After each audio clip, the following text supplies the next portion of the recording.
Como é possível sair de um apego ansioso para um apego seguro? Existe alguma técnica? Existe algum passo a passo?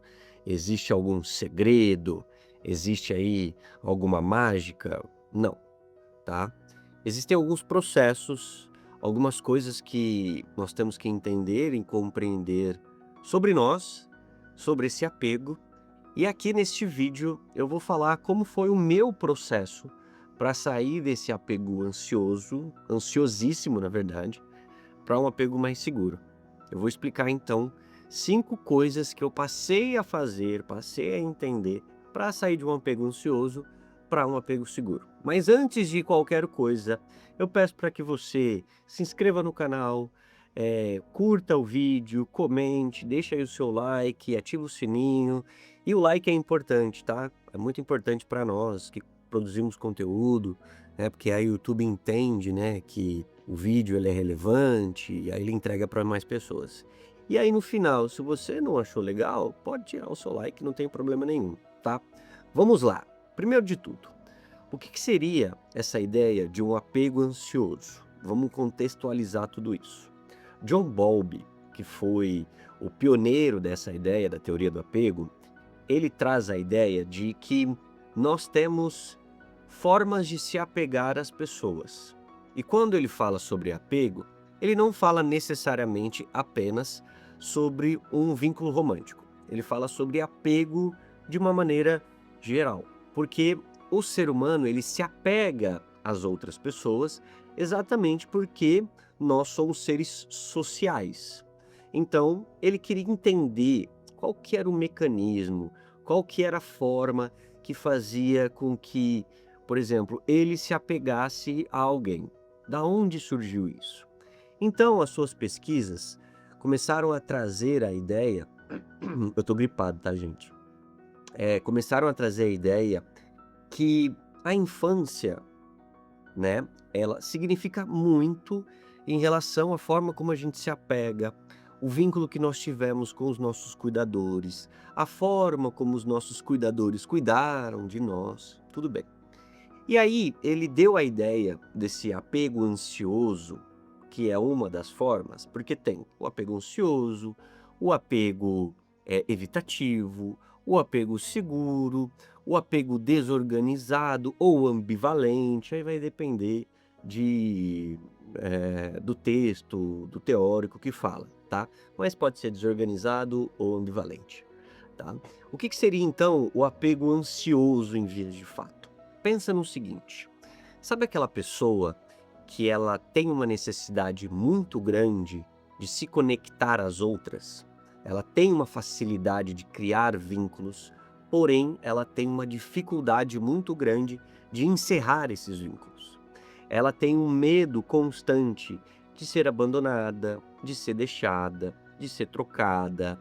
Então, ela acaba se jogando de cabeça muito facilmente nos vínculos, ela acaba, projetando muitas necessidades e vontades no outro, para o outro, né. Existe então aqui uma necessidade de conexão, ela gosta de se aprofundar nos vínculos, só que aí existe um problema, porque às vezes o lugar que ela tenta se aprofundar é raso, né. Então, a pessoa com apego ansioso é basicamente aquela que se julga intensa demais. Então não deixa com que o tempo haja, acaba atropelando processos, né, conhece uma pessoa no outro dia ali já já tenta alguma coisa, já quer se relacionar, existe essa necessidade muito grande. E aí, de acordo com a teoria do John Bowlby, essa o apego ansioso, ele acontece porque a pessoa, quando criança, na sua infância, teve algum evento traumático que ela se sentiu abandonada, que ela se sentiu ali rejeitada, né, sei lá, alguém da família abandonou, alguém da família acabou falecendo, e aí ela teve essa sensação de abandono e ela não quer mais vivenciar essa emoção, né. Então ela acaba ali, tentando fazer de tudo para não ser abandonada, para não ser trocada. Então ela tenta ser útil o tempo todo, ela está sempre disponível, ela não sabe falar não muitas vezes, ela tem ali as suas dificuldades de impor limite, está sempre vivendo a vida do outro, sempre fazendo qualquer movimento para que a pessoa que esteja com ela não vá embora, não abandone, não a troque e tudo mais. Então vamos lá. Eu vou explicar para vocês o que eu fiz no meu processo, mas lembrando, é um processo individual, é um processo, né, para cada um. Porém, acho que algumas coisas aqui você pode pegar para si, porque tem aspectos que são muito semelhantes, tá? Vamos lá, vou começar com a primeira coisa. Primeiro de tudo, o que que eu comecei a fazer? Eu parei de assimilar silêncio como abandono ou estranheza como um problema. Por quê? A pessoa do apego ansioso, ela pensa que a pessoa ali que ela está se relacionando, se ela ficar estranha em algum dia, é porque existe algum problema. Essa pessoa do apego ansioso, ela tem uma sensibilidade maior em relação a qualquer mudança, por menor que seja. Por exemplo, se você está se relacionando com alguém que te manda todo dia, bom dia, amor, e no dia tem 3 is, e aí num dia ela mandou com 2 is, isso já se torna algo que deixa essa pessoa angustiada. Porque ela pensa que está acontecendo alguma coisa, que existe algum problema, porque a pessoa está estranha, então ela vai embora, ela vai abandonar. E aí, por exemplo, qualquer silêncio acaba se tornando uma sensação de abandono, a pessoa se ausenta por algumas horas da internet, né, das redes sociais, porque está trabalhando, acaba que não consegue avisar, acaba que não avisa, não a informa sobre essa ausência. Então, tudo isso, né, o silêncio ou até mesmo uma estranheza, acaba se tornando uma sensação de perigo para a pessoa ansiosa, porque ela pensa: "Bom, o silêncio é desinteresse. Se a pessoa está ficando em silêncio é porque ela está perdendo interesse. Bom, se a pessoa está estranha é porque ela já não quer mais ficar comigo". Então tudo começa a ser interpretado como uma forma de: "Nossa, a pessoa vai embora, a pessoa vai me deixar". Porque o maior medo da pessoa que tem aí o apego ansioso é de ser abandonada, é de ser deixada. Esse é um medo muito grande. Então qualquer coisa que cause essa estranheza, né, que cause essa sensação de um possível abandono, ela vai tentar fazer, com que, a pessoa fique bem, vai tentar ali se dedicar ainda mais, entregar ainda mais, vai tentar fazer de tudo, só que às vezes o outro só tá num dia que não quer conversar, não quer conversar direito, sabe, é normal isso. Ela só não tá num dia bom, né, que amanhã vai estar tudo certo, beleza? Amanhã as coisas vão voltar ao normal, isso pode acontecer, né, alguém acordar num dia e a pessoa do apego ansioso, o que que ela faz? Ela costuma medir a como que a sua relação como o seu dia será baseado no humor do outro. Então, por exemplo, se a pessoa acorda num dia ruim, para a pessoa do apego ansioso, o dia da pessoa, o dia dela vai ser ruim também. Entende? Então ela não consegue entender que, às vezes, a pessoa ela acordou num dia que não tá muito legal e isso é uma coisa dela, né, isso tem a ver com ela acordou desse jeito porque acontece, a vida é dessa forma, tá. Eu anotei aqui para não esquecer. Bom, a segunda coisa que para mim foi extremamente importante, compreender a necessidade de espaço do outro. Por quê? A pessoa quando ela tem apego ansioso, ela tem uma necessidade muito grande de estar perto o tempo todo, de estar ao lado, de estar ali junto sempre. Então, todo final de semana, pô, tem que estar junto, aí tudo certo, sem problema nenhum. Porém, se num dia a pessoa, né, que você está se relacionando, pega e fala assim: "Ah, eu quero ficar de boa, eu quero ficar não tô a fim de sair, quero ficar mais na minha aqui, né, quero ficar aqui sozinho, sozinha". A pessoa do apego ansioso vai olhar aquilo e vai pensar que, bom, vou ser abandonada, vou ser deixada, a pessoa não quer mais ficar comigo, a pessoa cansou de mim. Você percebeu que existe um padrão de sensação da pessoa do apego ansioso, que tudo para ela é sobre um possível abandono, ela ser deixada ou alguma coisa do tipo. Então, assim, a pessoa ou você se relaciona com alguém que às vezes gosta de ficar sozinha. Isso não significa que ela já não goste de você, que ela não se importa mais. Não, é que cada um funciona de um jeito. Você tem a sua forma de funcionar e a outra pessoa tem a forma dela de funcionar. E ponto final. Às vezes ela vai estar num dia ali mais teve um dia caótico, e a única coisa que ela quer fazer é ficar sozinha mesmo, ficar deitar na cama, com roupa larga e ficar assistindo série.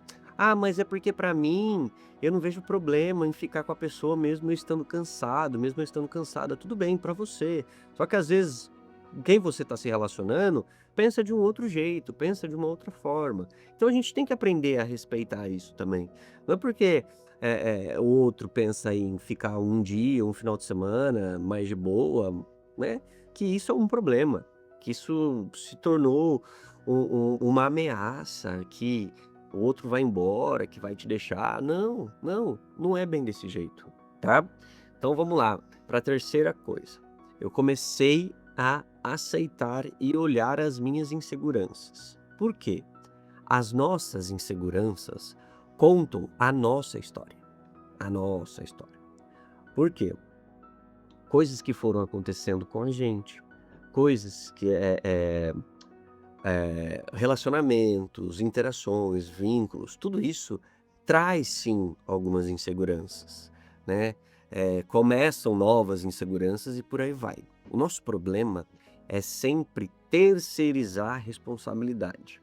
Então pensa assim, que você se relaciona com alguém que faz alguma coisa e essa coisa te deixa com uma insegurança. Beleza. Você conversa com a pessoa, pede para ela não fazer e ela acaba não fazendo, ou sei lá, né, faz às vezes e tudo mais. Só que acaba aí. Ao invés de você olhar para essa insegurança e falar: "Nossa, eu preciso entender melhor, eu preciso entender por que que isso me deixa com muita insegurança, entender por que que isso, me desorganiza de alguma forma", não. E é importante também aceitar as inseguranças, porque a gente só consegue mudar algo que a gente aceita. E a maioria das pessoas não aceita as próprias inseguranças, porque pensa que não, isso não é uma insegurança, isso não é algo que eu preciso olhar. Não, na verdade pode ser. E tá tudo bem. Você ser uma pessoa insegura em algum aspecto, tá tudo certo. Todos nós temos as nossas inseguranças. Quem fala que não tem insegurança está mentindo. Mentindo, realmente, porque em algum ponto, em algum aspecto, em algum pilar, a pessoa ela vai ter alguma insegurança. E tá tudo bem. Nós precisamos olhar então para aquilo que nos desestabiliza de alguma forma, antes de projetar no outro, antes de cobrar o outro, antes de terceirizar para o outro. Você pode muito bem falar: "Olha, não faça isso porque mexe com a minha insegurança", só que ao mesmo tempo, dá uma olhada, presta atenção, vê se isso de fato é algo que o outro precisa ficar prestando atenção o tempo todo, ou você também tem que melhorar algumas coisas. Lembrando, tem gente que utiliza da insegurança como forma de manipulação, como forma de tentar te controlar de alguma forma, beleza? Então vamos para a quarta coisa que eu comecei a fazer. Eu parei de relacionar química com relação saudável. É isso daí, vamos conversar sobre isso. Por quê? A gente começa a se relacionar com alguém e nós buscamos sempre a química, a conexão, porque é claro, é gostoso, é importante, né? A gente ter essa, podemos assim dizer, bem entre aspas, compatibilidade.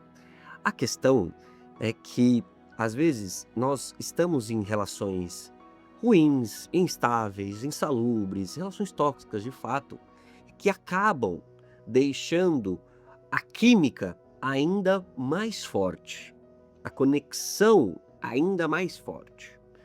Não é porque tem química que a relação é boa. Não é porque tem conexão que a relação é boa. Não. Porque às vezes só tem química, só tem conexão exatamente porque o vínculo é ruim.